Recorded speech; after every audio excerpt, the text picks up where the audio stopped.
Halo teman-teman, selamat datang di channel Belajar Kepribadian. Hari ini saya akan menginterview VIP di channel ini.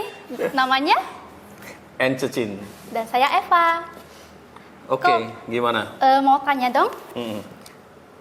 saat ini kan mengapa saat ini mulai tertarik mempelajari kepribadian dan mengapa memilih MBTI? Ya, sebenarnya belajar kepribadian itu sudah lama saya tertariknya dari waktu ya mungkin 20 tahun yang lalu, waktu saya mulai kuliah, saat itu kan mulai ada tes-tes kepribadian dari kampus juga. Jadi mulai kayak tertarik nih, ternyata setiap orang memiliki kepribadian yang berbeda-beda.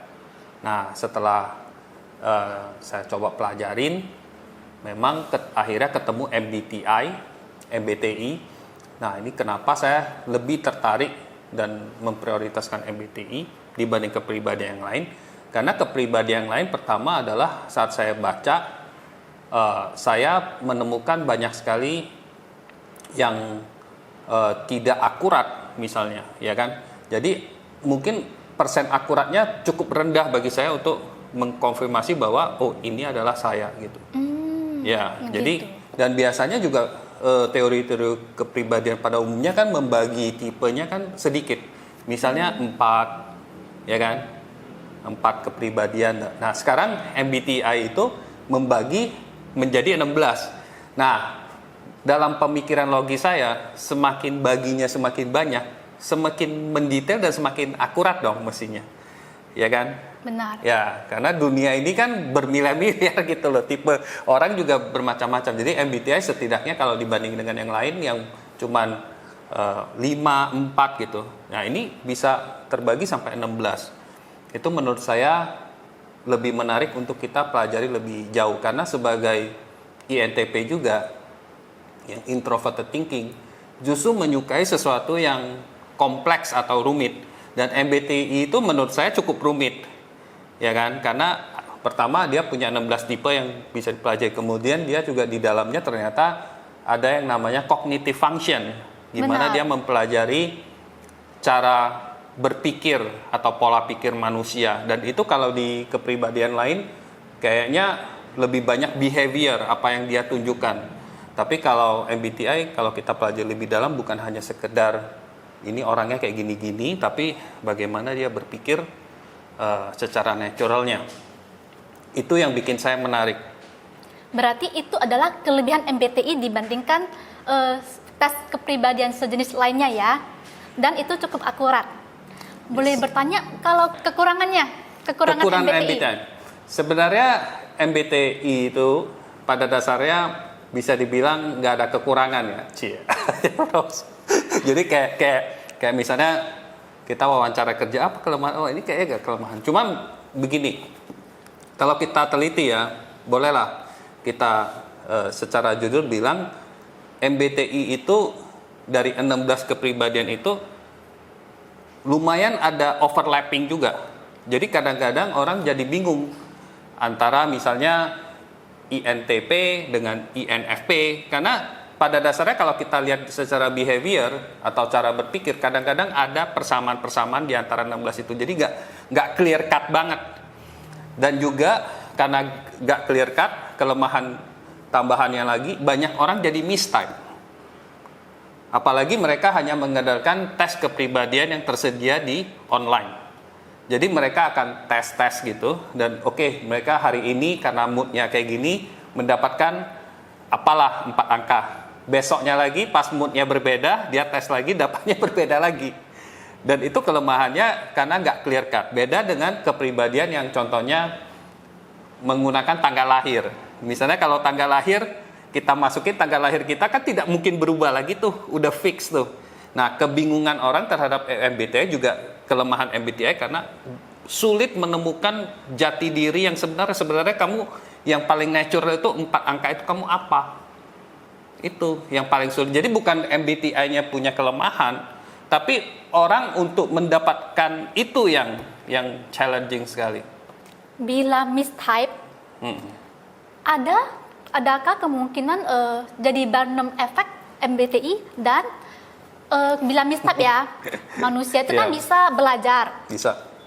Nah, ada kemungkinan nggak Ya, sangat kepribadian yang satu ini nanti berubah itu gitu? sangat ini banget, sangat berpengaruh banget ya Barnum efek yang kamu bilang itu. Jadi kebanyakan orang akan menerima apa yang bagus-bagus aja dari tipe itu, tapi tidak akan menerima kalau misalnya ada kelemahan di deskripsi type itu. Jadi itu yang membuat Barnum efek, sehingga yang terjadi adalah waktu orang mendapatkan tes, misalnya dia sebagai INTP, kemudian pas dia lihat kelebihan kekurangan seorang INTP, terus dia lihat kelemahannya kayak gini-gini, dia akan menolak meskipun itu memang kelemahan dia pada awalnya akan gua gak kayak gini, pasti pertama reaksinya gitu. Tapi kalau dibilang kamu pintar, biasanya INTP ganteng, langsung menerima gitu. Itu yang membuat orang jadi semakin jauh dari tipe itu. Nah, itu juga sulit dan makanya sulitnya untuk mengetahui tipe yang sebenarnya. Jadi kalau teman-teman udah dapatin, ini kayaknya secara natural deskripsi benar-benar 100% akurat, atau setidaknya sangat tinggi lah tingkat akurasinya. Nah, itu mestinya sangat bergembira sekali. Dan kalau teman-teman istilahnya belum menemukan, harus berhati-hati dengan Barnum effect. Jadi kita harus memisahkan diri dulu dari ego kita. Jadi kita jangan dikendalikan oleh ego kita. Kalau kita lihat, ini kamu pintar sekali misalnya. Nah, jangan cepat-cepat merasa, iya saya pintar gitu. Itu Barnum effect itu namanya. Merasa apa yang di kelebihan itu merasa kita banget, padahal ya belum tentu. Kalau kita bandingkan sama yang lain, ya belum tentu kita memiliki kualitas yang seperti itu. Saya pernah menonton di video yang lalu bahwa Anda mistype INFJ selama 10 tahun. Bagaimana saat ini Anda yakin Anda seorang INTP? Ya, jadi saya ceritain sedikit dulu. Saya kenapa mistype INFJ? Karena tes kepribadian itu. Jadi tes kepribadian itu kan banyak pertanyaan. Waktu itu pilihan introvert dan intuition saya udah pasti confirm, karena saya orangnya memang fungsi dominannya di situ. Dari kecil saya sudah introvert banget, misalnya lebih banyak suka melakukan aktivitas sendiri atau sama orang-orang terdekat saja ya. Untuk 1-2 orang, interaksi yang lebih dari 3-4 orang saya kayak seperti pesta segala macam itu akan saya tidak begitu suka, apalagi dengan orang asing.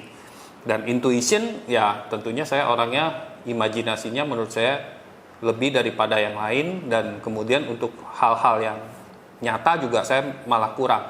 Tapi yang agak menyesatkan saya menjadi INFJ di hasil tesnya adalah pertanyaan seperti apakah kamu lebih memiliki perasaan kepada orang lain misalnya. Dan setiap orang saya pikir memiliki perasaan gitu loh. Jadi ternyata saya jawab sangat setuju, melit saya menjadi cenderung F gitu. Meskipun saya juga yang logika saya juga oke, tapi kalau yang banyak pertanyaan-pertanyaan seperti apakah karena saya sendiri itu dekat dengan keluarga, jadi dekat sama orang juga, bersosialisasi juga, jadi orang lain menjadi sesuatu yang penting. Dan juga INTP pada dasarnya juga bukan orang yang suka mencari konflik juga. Jadi itu yang membuat melit saya menjadi F ya. Kemudian yang soal apakah kamu rutin dan on time, bisa menyelesaikan tugas dengan oke. Ya saya sekolah ya meskipun saya bukan ranking yang top 5 gitu ya, tapi sering sekali top 10 gitu. Jadi dari murid yang sekitar 30, jadi ibaratnya nggak jelek-jelek banget, nggak pernah sampai harus dipanggil orang tua saya karena nilai saya jelek banget misalnya. Jadi itu yang menjadi mislead, sampai kemudian saya ketemu istri saya, dan istri saya bilang kayaknya kamu INTP. Jadi dari orang lain justru dia melihat kayaknya kamu bukan tipe INFJ. Terus kemudian setelah saya lihat karena lebih dewasa waktu itu, melihat kelebihan kekurangannya, dan saya melihat lebih objektif bahwa saya punya kelemahan-kelemahan yang ada di sana. Nah, saya bisa menerima ini, embrace ini sebagai seorang yang rada aneh, karena INTP kan langka, jadi agak INFJ langka. Cuma kayaknya lebih populer deh, karena katanya 50% orang yang tes kepribadian dapat INFJ. Jadi semua orang jadi, padahal INFJ yang sebenarnya mungkin cuma sangat sedikit. Kira-kira gitu. Di dalam kehidupan sehari-hari setelah Anda yakin Anda INTP, ada merasa manfaatnya nggak dengan hasil tes MBTI? Nah, tentunya kalau kita sudah tahu ya, benar-benar baru itu menjadi starting point kita. Jadi kita tahu secara natural bakat kita itu di mana, proses apa yang paling natural di otak kita. Jadi kita bisa baru mengembangkan diri kita ke semaksimal mungkin. Ya, jadi setiap orang kan dilahirkan dengan tipe tertentu supaya memiliki peran untuk dunia ini, kontribusi dunia ini. Nah, mungkin INTP dikit karena memang kontribusinya tidak perlu terlalu banyak dunia ini orang INTP. Cuma maksudnya meskipun dikit tapi memberikan kontribusi yang berdampak yang banyak gitu. Jadi dengan setelah membaca INTP kayak gini, jadi saya merasa ini sangat membantu sehingga saya bisa memusatkan perhatian untuk menerima diri sendiri dan semakin jadi lebih bertambah confidence ya ternyata saya bukan orang aneh dan melakukan sesuatu yang bisa kontribusi untuk orang banyak gitu, rupanya gitu. Terakhir, INTP sering dibilang tidak peka. Nah, bagaimana terhadap emosi orang-orang di sekitar Anda? Nah, dia kenapa INTP nggak peka? Karena dia di dalam cognitive function, dia kan ada fungsi feeling yang paling terakhir. Tapi tergantung dari usia, kedewasaan.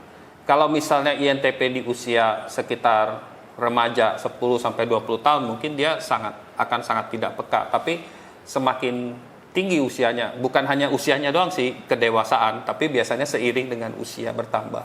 Sekitar 40 sekarang.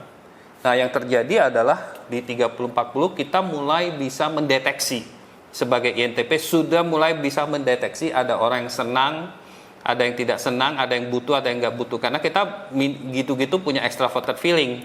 Jadi sebagai INTP. Nah, saat itu kita mulai aware itu, tapi setelah kita aware, belum tentu kita bertindak. Karena dia inferior function.